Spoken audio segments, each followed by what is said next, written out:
मेरे प्रिय मित्रों, आपका स्वागत है आत्मिक मन्ना चैनल पर, जिसको आप देखते हैं। आप हमारे चैनल को लाइक करें और चैनल को सब्सक्राइब करें, वीडियो को शेयर करें और हमारे लिए प्रार्थना करें और ज़्यादा से ज़्यादा प्रभु के लोगों को ये जानकारी आगे शेयर कर दें।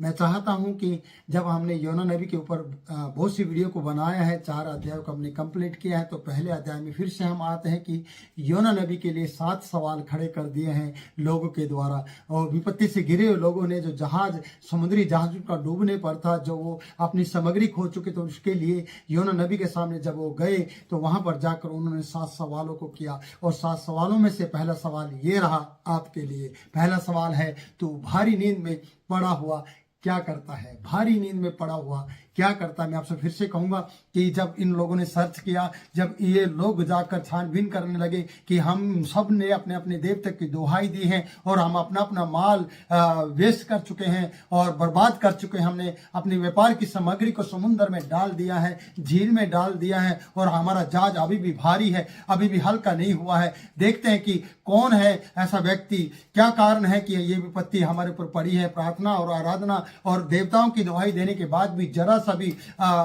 तूफान का रुख या तूफान में बदलाव नहीं आ रहा था, जरा सा भी वो शांत होने का नाम नहीं ले रहा था, वो बढ़ता ही जा रहा था। और इसलिए इन्होंने सर्च करने पर पता चला कि एक व्यक्ति इनको मिला है जो सो रहा था। और यहाँ पर पहला सवाल था योना नबी के लिए, तू भारी नींद में पड़ा हुआ क्या करता है? भारी नींद हमेशा स्वप्न को लेकर आती है। भारी नींद हमेशा ये दिखाती है कि इसे किसी प्रकार की कोई चिंता नहीं है। भारी नींद ये दिखाती है कि ये बीमार आदमी है। भारी नींद ये दिखाती है कि अब इसके लिए कोई भी काम नहीं है और वो इस तरीके से स्वप्न देखता रहता है। और इन्होंने सर्च करने पर इस व्यक्ति को पाया कि तू भारी नींद में पड़ा हुआ क्या करता है। दूसरा सवाल आपके लिए आता है कि कारण बता कि यह विपत्ति हम पर क्यों पड़ी है। क्योंकि भारी नींद में पड़े हुए व्यक्ति से सवाल किया गया दूसरा कि तू कारण हमें बता कि हम पर यह विपत्ति क्यों पड़ी है, क्योंकि हम तो सब कुछ कर चुके हैं, अब तू ही हमें बता, क्योंकि तू तो बेचिंत होकर, निश्चिंत होकर गहरी नींद में पड़ा हुआ है और अब हमने तुझे उठाया है। तो हमारा दूसरा सवाल है कि हम पर यह विपत्ति क्यों पड़ी है। ये दूसरा सवाल था प्रियो। और हमसे भी कई लोग विपत्ति का कारण जानने की कोशिश कर सकते हैं। अगर हम आप आसपास अपने पड़ोसी के पास रहते हैं और हमारे कारण अगर उस पर कोई विपत्ति पड़ी है, हो सकता है कि वो आपका नाम ले दे कि इन लोगों के हल्ला गुल्ला करने के कारण से विपत्ति हम पर पड़ी है। तो आपको सावधान रहना कि आपके कारण लोगों पर विपत्ति नहीं, आपके कारण लोगों पर आशीष उतरना चाहिए और आपके कारण लोग आशीषित होना चाहिए। योना नबी की तरह आशीषित नहीं, इसने आशीषित नहीं किया लोगों को, बल्कि लोगों के सामान को और व्यापार की सामग्री को इसने फुकवा दिया है और उन्होंने समुद्र में इसको डाल दिया है। मैं कहना चाहता हूं कि दूसरा सवाल है, कारण बता कि विपत्ति हम पर क्यों पड़ी है। यही सवाल आपके लिए भी है प्रियो। सवाल पूछने वाले लोग आज भी तैयार हैं आपसे और हम सब से, तो सावधान हो जाए। आइए हम तीसरे सवाल में चलते हैं। तीसरा सवाल था कि तेरा उद्यम क्या है, तेरा इरादा और तेरा विचार क्या है। विचार बता। मैं आपसे कहना चाहता हूं तेरा उद्यम क्या है। उद्यम का मतलब है इरादा, विचार। तेरा काम क्या है, क्यों तू इस जहाज में आया है और आने के बाद तू सो रहा है। तेरे पास तो कोई सामग्री भी नहीं है, तेरे पास तो कोई इतने अच्छे वस्त्र और बैग और कुछ भी नहीं है कि तू यात्रा में चला है।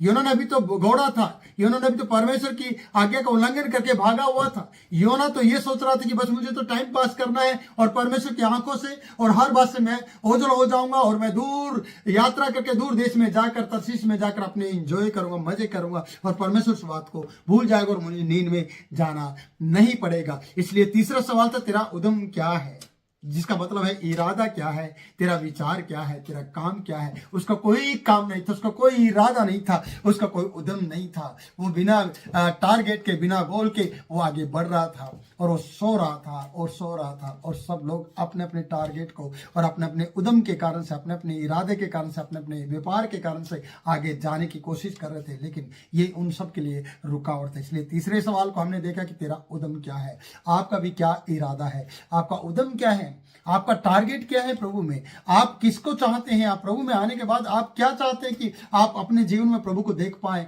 और आप प्रभु को दिखा पाएं। आपका उद्यम क्या है, आपको ये खुद देखने की जरूरत है। ये तीसरा सवाल था प्रियो। आइए हम चौथे सवाल में चलते हैं। योना नबी के लिए जो लोगों का सवाल था, तू कहां से आया है। एक बड़ी बात है कि इस व्यक्ति के बारे में जानने की जरूरत है कि ये कहां से आया है। कभी कभी आप मेरे प्रियो खाने पीने के चक्कर में किसी की भी शादी में जाकर आप खाना खाते हैं। कई बार आपने अच्छे वस्त्र पहनकर किसी की भी शादी में बिना निमंत्रण के आप चले जाते हैं, और आप जब वहां पर जाते हैं तो प्रियो ना तो आप लड़की के वालों की ओर से हैं, ना ही आप लड़के वालों की ओर से हैं। जब छानबीन की जाती है तो आपसे पूछे तू कहां से आया है। प्रियो मैं कहना चाहता हूं, जिनको निमंत्रण कार्ड मिला है लड़की वालों की तरफ से, उनको पता है कि ये हमारा व्यक्ति है, और लड़के वालों को पता है कि ये हमारा बाराती है, बारात में दूल्हे के साथ चढ़ा हुआ बाराती है। पर इन यात्रियों को नहीं पता कि ये कौन है, कहां से आया, इसका विचार क्या है। यहां पर बताया जाता तू कहां से आया है। ये चौथा सवाल है कि तू कहां से आया है। प्रियो कई बार आपसे भी पूछा जाएगा, अगर आप कहीं भी बिना उद्यम के और बिना विचार के और बिना मकसद के आप कहीं भी जा रहे हैं तो आपसे पूछा जाएगा तू कहां से आया है। क्योंकि जब आप मसीह का प्रचार लेकर जाते हैं कहीं भी, जब आप संदेश देते हैं, जब आप ट्रैक्ट्स बांटते हैं, तब आपसे पूछा जाता है आप कहां से आए हो। क्या आप साउथ से आए हैं, क्या आप विदेश से आए हैं, क्या दूसरी जगह से आए, कौन से गांव से आए, कहां से आए, ये छानबीन की जाएगी। और ये सवाल आपके लिए भी हो सकता है। पर ये लोग दुखी थे, ये लोग परेशान थे, ये लोग विपत्ति का सामना कर रहे थे, ये लोग तूफान को झेल रहे थे, ये इनकी नाव डूबने पर थी। इसलिए उन्होंने पूछा तू कहां से आया जो इतनी गहरी नींद में सो रहा है। आगे आइए चलते हैं, आपके लिए रहा पांचवा सवाल जो लोगों के द्वारा यूना नबी के लिए किया गया। पांचवा सवाल है तू किस देश और जाति का है। कहां से आया चौथा सवाल।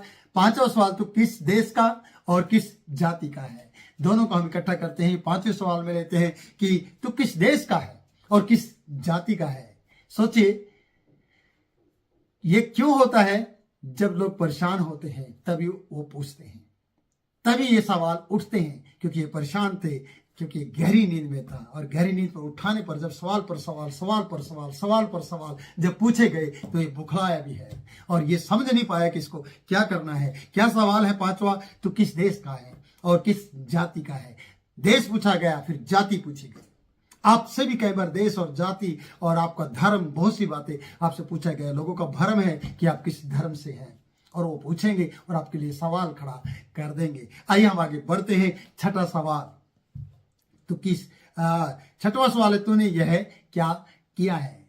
उन्होंने जब कहा मैं इब्री हूं और मैं परमेश्वर के दास, भय मानने वाला व्यक्ति हूं और मैं वहां से आया हूं, इसने अपने देश का नाम बताया, तो प्रियो यहां पर बताया जाता है कि तूने यह क्या किया। सवाल है, ये छठा सवाल है कि ये तूने क्या किया। तू परमेश्वर के सामने से भाग आया, ये सवाल था। तू उस देश से ताल्लुक रखता है, तू उस परमेश्वर को भय मानता है, और तूने उसके साथ धोखा किया है, और तूने उसके साथ झूठ बोला है, और तू वहां से भाग आया है, और तू ही है हमारे विपत्ति का कारण। और उसने बोला ये तूने क्या किया। आ रहा समझ में।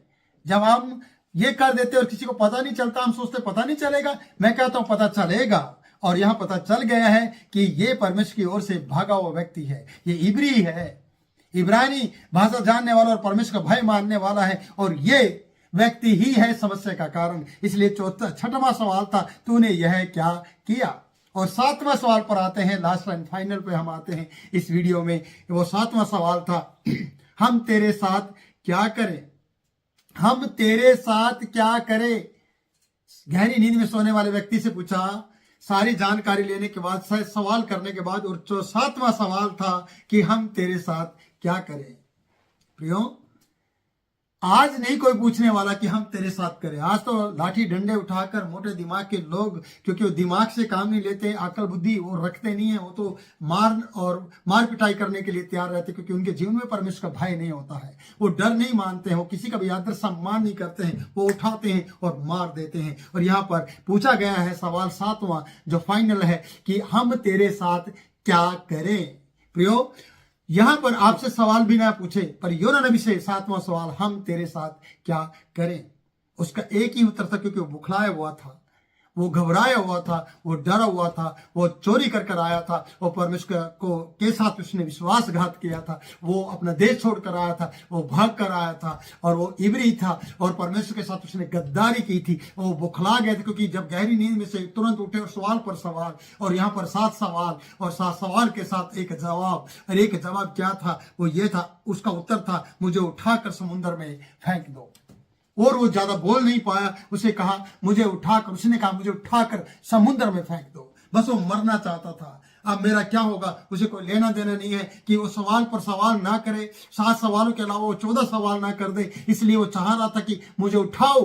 जब उन्होंने पूछा हम तेरे साथ क्या करें, कि और सवाल करें या फिर तेरे साथ मार पिटाई करें या फिर तुझे उस परमेश्वर के पास ले जाएं, क्या करें बताओ? उसने कहा बस मुझे समझ में नहीं आ रहा। वो बुखला गया और उसने कहा मुझे उठाकर समुद्र में फेंक दो।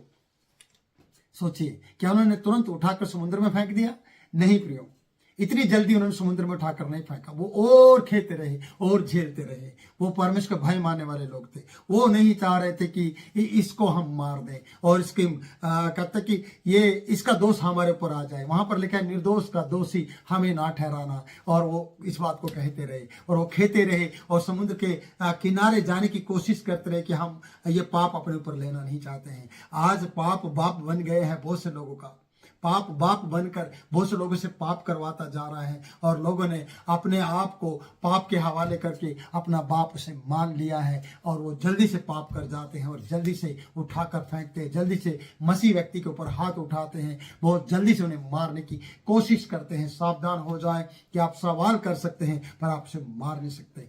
आप ध्यान रहे कि उस परमेश्वर के सामने से भागा है, उसने परमेश्वर की आज्ञा का उल्लंघन किया है, पर मारने का और फेंकने का अधिकार आपका नहीं है। तो ये 7 सवाल आपकी जिंदगी में भी हो सकते हैं। प्रिय, आपके जीवन में कोई सवाल ना करें तो आप परमेश्वर के सामने जाएं और उसका उत्तर बने और उसका पुत्र बने और उससे प्रार्थना करें और इन 7 सवालों का सामना ना करके बल्कि परमेश्वर का सामना करते हुए परमेश्वर के सामने दीनता और नम्रता के साथ तौबा करते हुए उसका काम करें जिस काम के लिए परमेश्वर ने आपको भेजा है। अगर आप उसके काम को नहीं करेंगे और उसके काम को छोड़कर कहीं और भाग जाएंगे तो 7 सवाल आपके लिए होंगे जिसके कारण से आपको उनका जवाब देना होगा। तो प्रियो, जल्दी से उठाकर फेंकने वाले नहीं हैं पर होगा लास्ट में यही। तो सावधान रहे। ये योना नबी की किताब के पहले अध्याय के ये 7 सवाल मैंने आपके सामने रखे हैं। मैं आशा करता हूँ कि ये 7 सवाल आपको समझ में आए होंगे और आगे भी आप और लोगों के लिए भी इन्हें आशीषित करेंगे और लोगों को भी ये वीडियो शेयर करेंगे, लाइक करेंगे प्रियो, और हमें कमेंट लिखेंगे। प्रभु आपको बहुतायत से आशीष दे और आप परमेश्वर के सामने बने रहें। God bless you.